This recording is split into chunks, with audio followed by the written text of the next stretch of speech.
program assistant here at AOC. Today we're going to have a panel discussion in honor and commence of HIV Long Term Survivors today. We have 4 panelists with us today. I'm going to introduce the panelists and how long they've been living with HIV. And I would ask you to hold your applause until we introduce everyone. And then we're going to get into our discussion. So on my left, our first panelist is Douglas Ford. And Douglas Ford has been living with HIV for 39 years. Then we have to Douglas's left, Michael Hall. And Michael Hall has been living with HIV for over 30 years. And next to Mr. Hall, there is Edward Reed. Edward has been living with HIV for at least 39 years. And we have finally Ivan Bell, who has been living with HIV for 35 years. Let's give it up for So today we're going to just take a little journey and we're going to just have a discussion about, long-term survivors and living with HIV. And we're going to go a lot of different places. But I'm going to start with you, Mr. Ford. I want to know, what are some significant challenges that you faced early on living with HIV, and how did you overcome them? Well, one of the first challenges was a lack of treatment options. My very first treatment was AZT. I was fortunate that my doctor, given my extreme small size, chose to put me on a lower dosage, so I did not develop the anemia that a lot of patients suffered.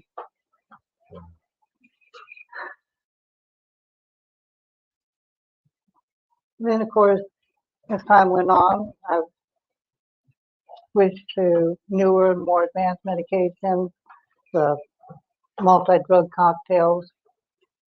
And I'm doing very well now on a single pill regimen. All right. All right. And I want to pose the same question to you, Mr. Rebel. What are some of the most significant challenges you faced early on when you found out about your diagnosis, and how did you overcome it? When I faced, when I was diagnosed with HIV in September of '89, and during that process, if I go back some to those that was diagnosed with HIV back in '86, '87, I was in a surrounding where it was a massive number, and I watched how the AZT done it. And even though they say AZT was made to heal us, well, not just heal us, but to keep us alive, from what I saw, what I witnessed is that one day you be fine, and then the next 2 or 3 days, you're sort of deteriorating. There was times where you get blisters on your skin, purple marks, your hair turned straight. When you went to the restroom, no one could come back right then because it seemed like it was just eating the insides of them, and they kept a distinguished odor on the outside. And back then, like I said, it was just AZT, and we used to call it lidocaine, which was insured. That's what they kept them on. But with me, you know what I'm saying, I saw these things here. So when I was diagnosed, I ran from it. And I was a fool, but I was bad because I know that if I didn't eat, then I was going to lose weight. And that's what AZT was doing, was making people lose weight. In the surroundings that I was in, is that if I lost weight, then I was going to be one of those that they will say, oh, he's got HIV, you know what I'm saying? But I didn't get on medication into 2008. when I got on medication, my numbers was down, but since then they up. Said I've never had any complications. I never been hospitalized. Um, so I'm living my best. I mean, I'm living my best. I can't lie to you. The medicine today, you know what I'm saying, it's great. You know what I'm saying? Because we have a variety, you know what I'm saying? So if this is not working, they got something else that they can look to. Look, you know what I'm saying, in order to get you to go, you know what I'm saying, get you going. So Thank you. Thank you. So before we move on to our next panelist, um, as everyone can see, it's all men on the panel. We had a woman panelist. We want to acknowledge women because there's nothing that men have done that women haven't been alongside of them, and particularly as long-term survivors. So we had a panelist. She had an emergency. However, we want to acknowledge the women that are long-term survivors as well. Um, we recently, if you know, had the death of Hadia Broadbent, who was a longtime activist and was born with HIV and had HIV over 40 years.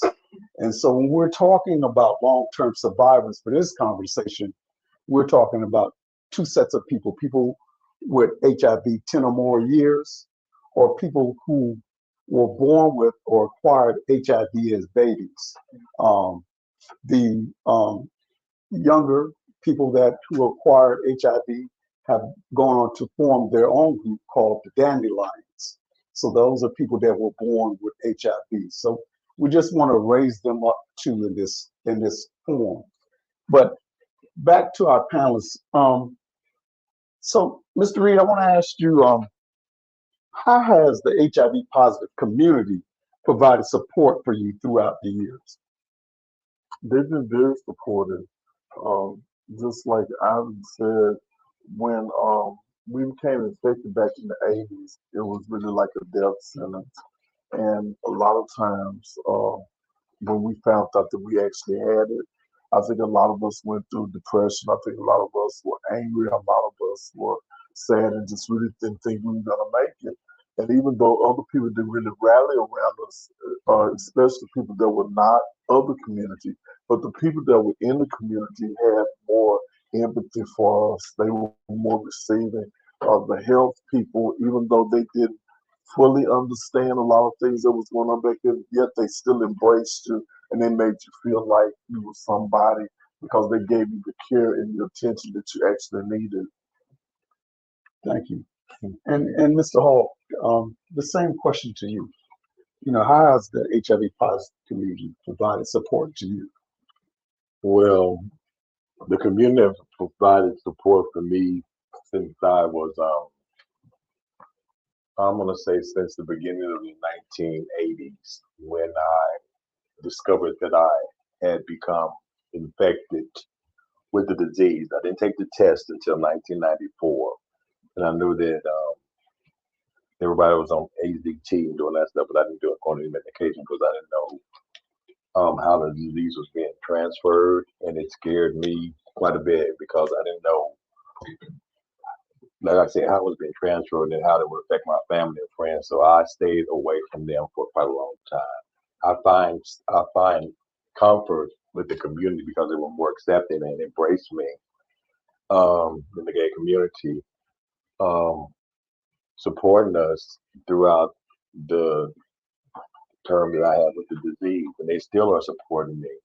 And I always appreciate it, and I look forward to continue getting support from them. I'm having a great time now. It's better than I ever been, but they're really been a help. More than anything else than the church community or the heterosexual community have ever supported us in this disease. Thank you. So we know we talked about community support, but on the other side of that is like stigma and discrimination. So Mr. Ford, can you talk about any experiences that you had with stigma and discrimination related to your HIV status? Well, the most significant issue in part of my family. A little over 20 years ago, my oldest brother, they had their first child, who unfortunately did not survive. So when their second child was born, a healthy baby girl, I went down to visit them, but having lost their first child already, my sister-in-law was overly protective, and because I had HIV, she would not let me touch or hold the baby. She was that afraid. And in fact, all the time those children were growing up, I was never allowed to play with them. It's only now that they are out of college, they've learned themselves, and they're not afraid to give me a hug.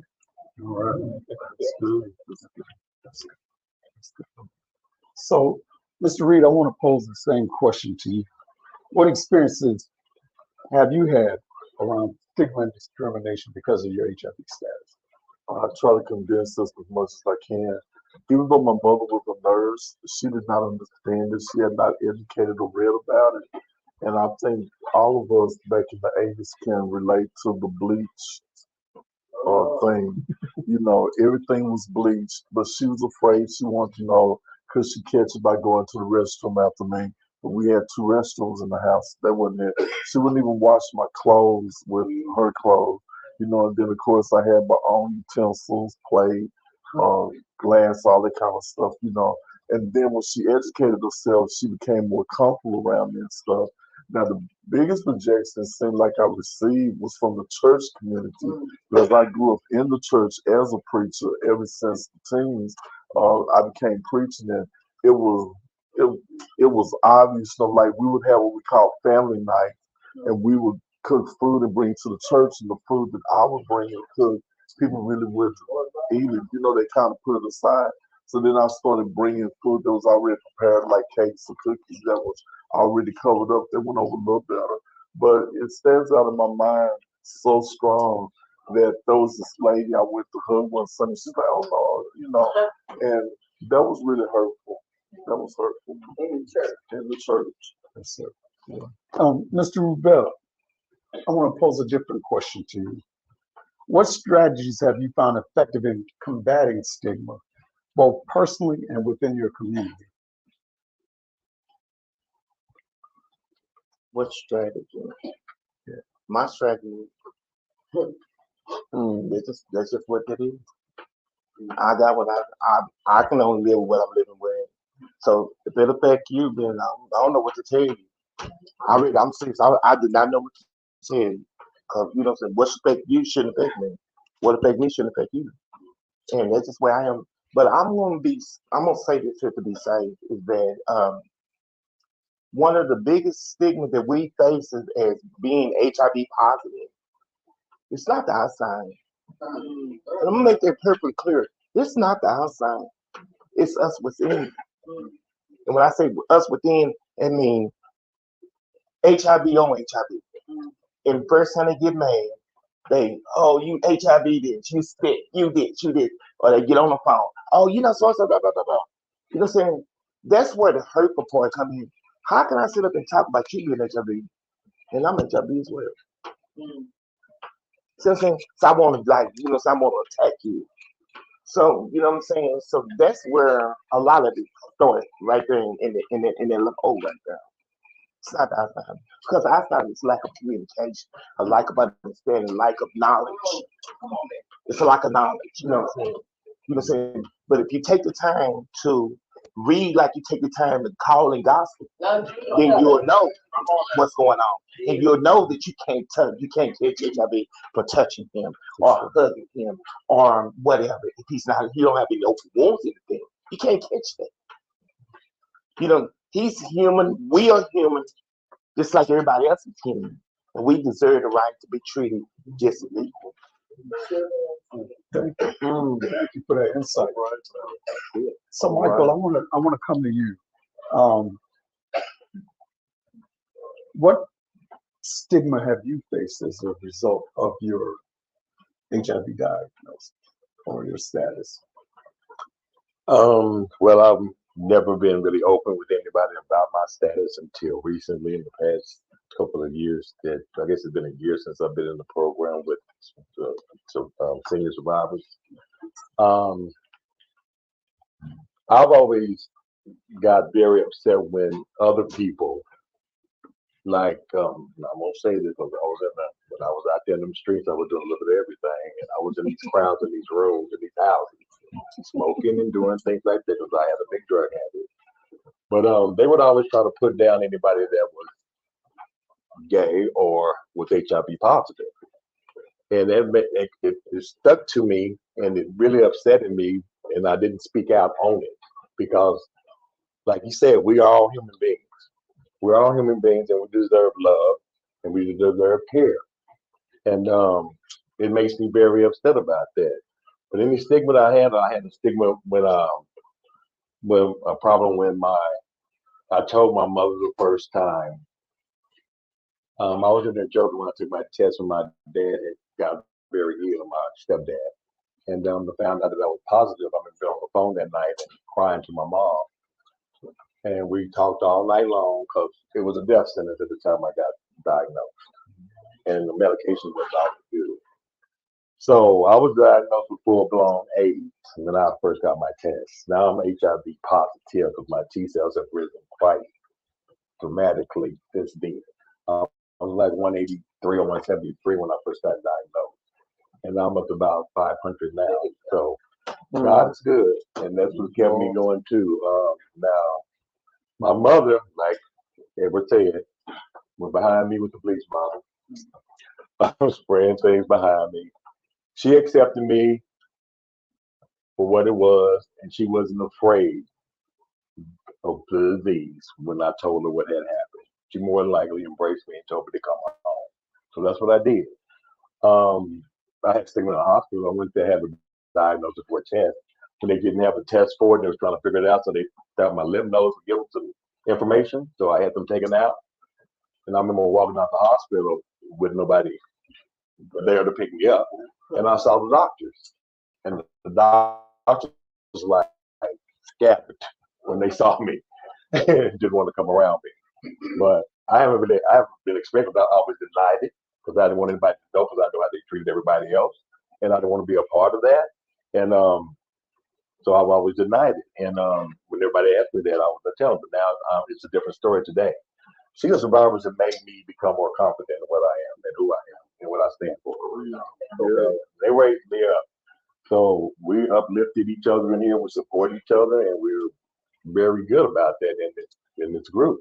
And I'm very proud to say that I am a senior survivor and to stand along with my brothers and sisters in here in this group. Because we make a difference. We're making a difference. We're making a strong difference. And that's what we're going to continue to do. And that's what I plan on doing myself too. As far as other stigmas, I've been cool about that though. They don't bother me. I just bother me when they start hitting on everybody else. And you can look at somebody sometimes and tell that you need to have this stuff checked out. And make sure that you have it, okay? All right. So first of all, I want to acknowledge everything that you share. This is not an easy conversation, but a necessary conversation. So I kind of want to transition to let's talk about mental health and your emotional well-being. And so, Mr. Reed, how has HIV affected your mental health and your emotional well-being? Well, I want to tell you the first relationship I was in lasted almost 5 years, and I became HIV positive. And I told him that I was HIV positive. He thanked me and everything, but mentally for me, I've never ever blamed God for getting it. I never ever bought into that thing that it was a curse from God. I just didn't buy into that. But then the other thing was that um, my T cells have always been incredibly over 1,000 for years, and that's nobody but God. And they actually wanted to put me in a study one time to find out how come my body had broken down over the years. And I hadn't had any of the medical challenges, but I wasn't consistent with the studies. So of course, they released me and let me go. But the thing about it is this: if I want to become involved with somebody, relationship wise, I tell them up front what's going on. When I found out that I was HIV positive, I told everybody at the church. I went down front, and we had a membership like 1,200 plus. And the reason I did that was because of this. I had seen so many people die with nobody supporting them on the deathbed because they did not tell anybody what was going on with them. So they got to a point when they really thought the family and friends would be there, and family and friends were not there. So I told people from the beginning because I felt like if you really want